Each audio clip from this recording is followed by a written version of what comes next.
All right, guys. So let's talk about glycolysis. So glycolysis is the first step of cellular respiration. Regardless of the process, it's going to proceed with an anaerobic process or an aerobic process. Does not matter. Glycolysis is always the first step. Glycolysis occurs in the cytoplasm, and as a result of glycolysis, you're going to net a total of 2 ATP in the two phases. The first phase is called the energy investment phase. The second phase is called the energy yielding phase. There's 10 total steps in glycolysis. The ultimate goal is to break glucose, which is a 6-carbon compound. So here we have glucose represented by these 6 carbons. So my ultimate goal is to break glucose, which is a 6-carbon compound, into 2 3-carbon compounds of pyruvate. So I'm trying to get from 1 6-carbon down to 2 3-carbon compounds. Now, in order to do this, of course, and control the release of free energy, I'm going to do it in 10 total steps. At the end of glycolysis, the energy that was once in the bonds of the sugar glucose can be located. Well, some will be lost as heat, of course. You have energy that will be found in a reduced molecule of nicotinamide. Nicotinamide is most stable when it's oxidized, but it acts as an energy shuttle. And so when it is reduced, it is unstable and it goes to get oxidized all over again at the preferably in the mitochondria, in the cristae, and the electron transport chain. You're also going to end up with 2 pyruvate or pyruvic acid molecules. You will net that total of 2 ATP, I think I said, and then you'll have water molecules, which are byproducts. So the first 5 steps, of course, is the energy investment phase. So that means that I am going to actually utilize energy of the cell. And of course, our preferred energy molecule is ATP. So glucose, during the first step, the first enzyme catalyzed reaction becomes glucose 6-phosphate. So glucose is changed into glucose 6-phosphate. Now, notice the difference between the glucose and the glucose 6-phosphate is that this number 6 and the word phosphate. So what that indicates to me that a phosphate group has been added to the number 6 carbon, and that phosphate group comes from the molecule of ATP. So the phosphate group is removed from a molecule of ATP and added to the number 6 carbon in glucose, making glucose now be glucose 6-phosphate. This is an enzyme catalyzed reaction, and enzymes are specific.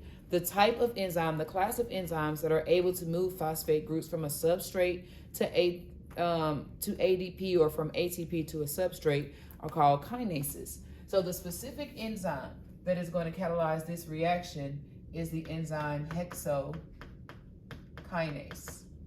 sometimes called glucokinase, because glucose is a 6-carbon sugar. Hexose means 6, so hexokinase catalyzes the reaction of glucose, converting to glucose 6-phosphate. The next reaction, what we see is glucose is changed into its own isomer, which is, wow, so that didn't work out right. But the isomer is fructose 6-phosphate, all right? So glucose becomes fructose 6-phosphate. Now, there's no additional phosphate added here. Glucose and fructose are isomers, both with the chemical formula C6H12O6. So they're both 6-carbon sugars. And so there is a phosphate group already there because that phosphate group was added when it was glucose 6-phosphate. So the class of molecule that is actually able to change a compound into its own isomer is called a isomerase.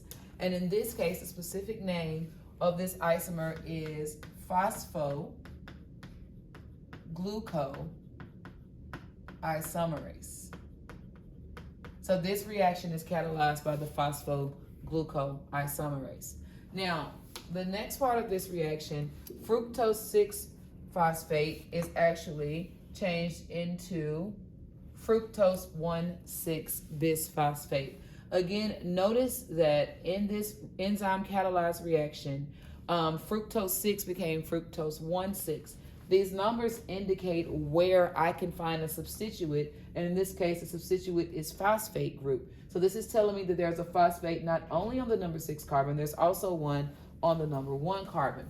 Now, where did this come from? Well, that phosphate has to come from a molecule of ATP, and this time that phosphate is added to the number 1 carbon. So this molecule is now fructose 1,6 bisphosphate. The type of enzyme that adds phosphate, that can move those phosphate groups, of course, is a kinase. And so the specific name of this kinase is phosphofructokinase.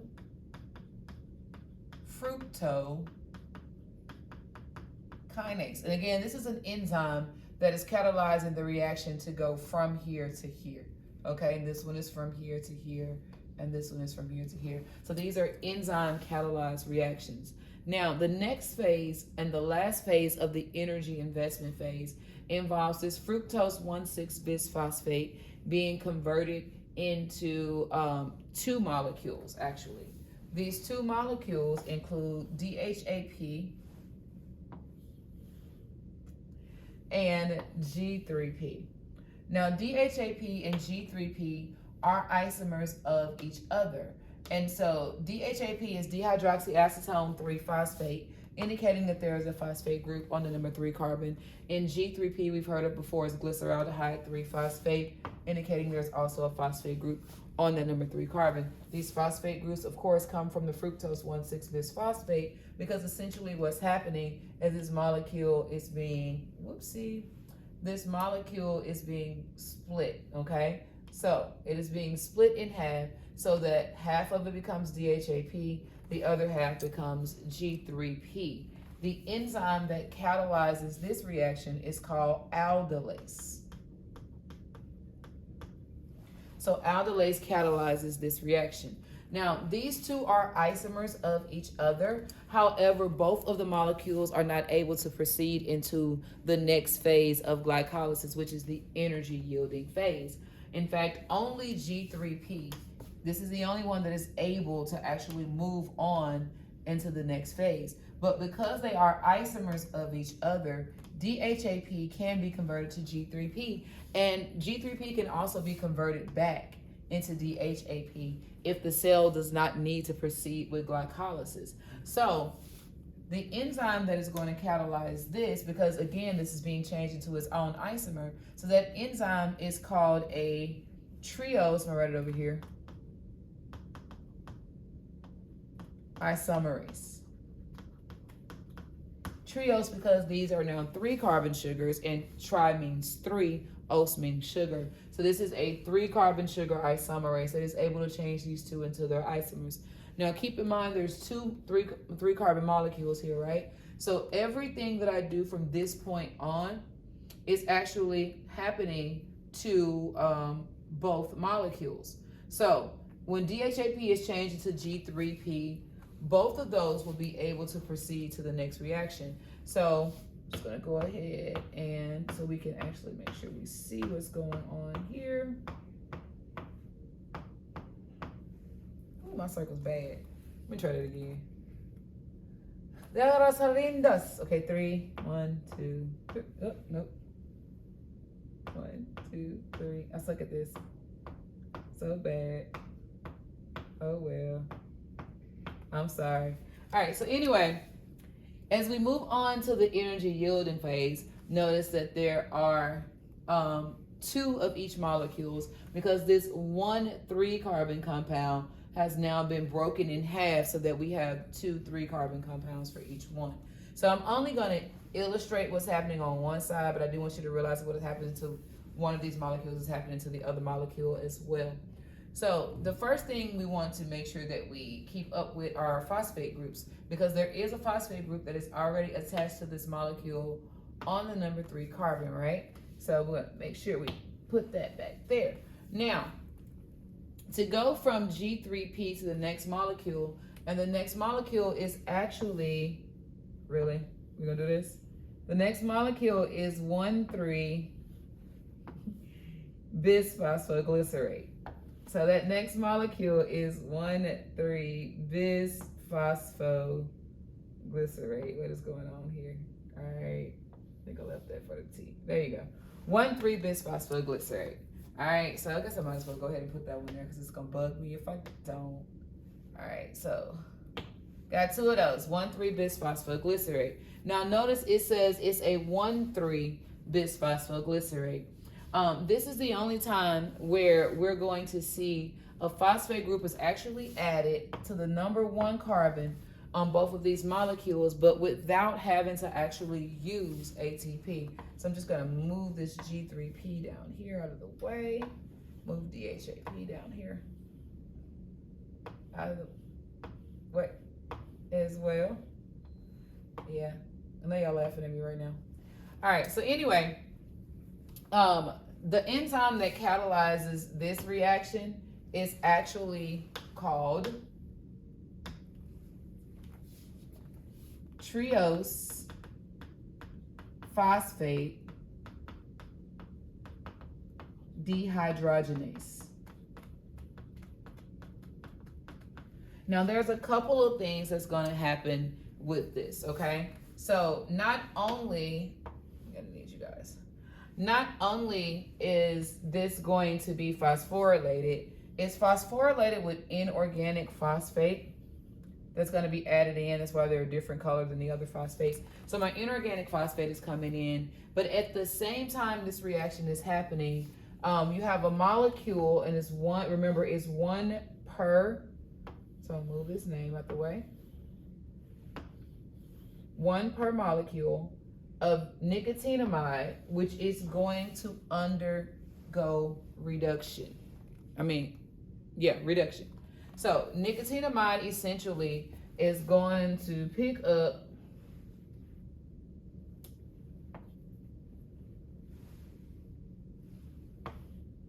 hydrogens from this compound so that it can actually be reduced. And remember, we talked about earlier that nicotinamide does not want to be reduced. That is not its plan. It does not like that at all. So what it does when it is reduced, it tries to go get oxidized again. So this guy is essentially going to carry these hydrogens to the mitochondria matrix and drop them off. That's what it's trying to do. It is not trying to keep them. So once it has been oxidized, once it has been reduced, its goal is to take the hydrogens to the mitochondrial inner membrane and drop them off. Now,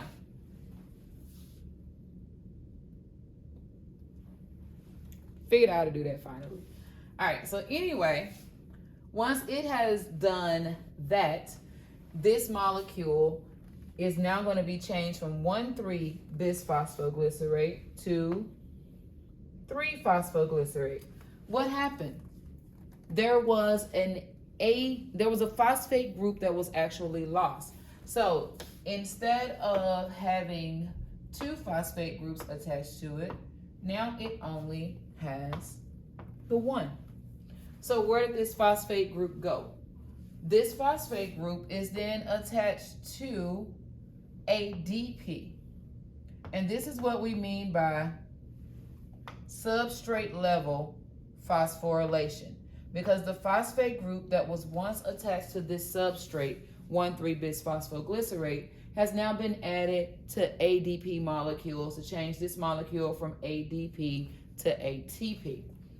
Now, when that happens, the enzyme that catalyzes that is, trying to make sure my pen on the right size,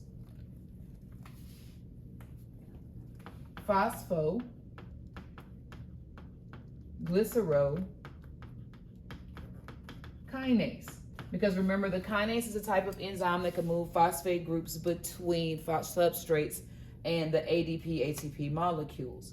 All right, so this produces our 3-phosphoglycerate. Now, my 3-phosphoglycerate will actually become 2-phosphoglycerate. So notice that the phosphate group is moved from the number 3 carbon to the number 2 carbon. This creates a molecule of 2-phosphoglycerate, because remember, the number tells us where the phosphate groups are going to be located. So with that 2-phosphoglycerate, the type of enzyme that can move that phosphate from one carbon to the next carbon is a mutase. Specifically in this case, this is a phosphoglyceromutase. So this phosphoglyceromutase will then lose water. So water's going to come out. Water's going to be removed from this compound, producing what's known as phosphoenol pyruvate.